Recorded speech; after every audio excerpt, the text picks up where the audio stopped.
울주군 삼동면의 아스콘 제조업체가 공장 등록증도 없이 10년 넘게 발암물질이 함유된 폐아스콘을 처리해온 것으로 드러났습니다. 생산시설의 규모가 작다는 이유로 특례가 적용됐기 때문입니다. 그런데 공장 등록이 되지 않은 이 업체가 다른 곳으로 이전을 추진하면서 인근 주민들이 강하게 반발하고 있습니다. 이상욱 기자입니다. 울주군 삼동면의 한 폐아스콘 재처리 업체. 이 업체는 건설 폐기물 중간 처리업 허가를 받아 폐아스콘 재활용 사업을 하고 있습니다. 하지만 이 업체는 공장 등록증이 없습니다. 지난 2008년 허가 당시 500제곱미터 이하 소규모 사업장 특례를 받아 사업자 등록만으로 승인을 받은 겁니다.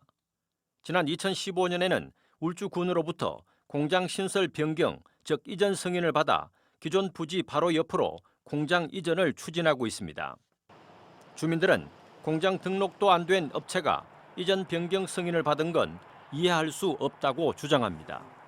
소기업 특례 조항에 제조시설 면적이 500제곱미터 이하는 소기업이라는 문구가 있습니다. 거기에 적용해서 사업을 하는데 실질적으로 사업하는 면적을 보면은 2,000평이 넘습니다. 주민들은 이 공장이 들어선 이후 코피를 솟거나 아토피 등 피부병을 앓고 있다며 전문기관에 수질 조사를 요구하고 있습니다. 우리 아이는 지금 현재 이렇게 약을 먹고 있어요. 엄마, 약을 먹지 않으면 숨을 쉴 수가 없다. 이 공장 일대는 식수원인 대암댐이 있는 상수도 보호구역으로 유해업종 설립이 엄격히 제한된 곳입니다.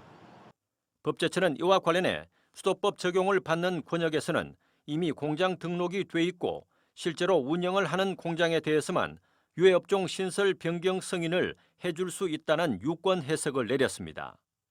그렇지만 울주군은 공장 등록이 되지 않은 이 업체에 대해 이전 승인을 내주었습니다.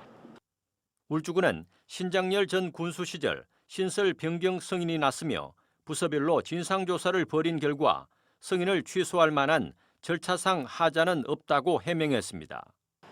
해당 업체는 공장 이전은 중소기업진흥특례법에 따른 것으로 문제가 없고 오히려 주민 반대로 이전이 계속 늦어져 피해가 막심하다고 주장했습니다.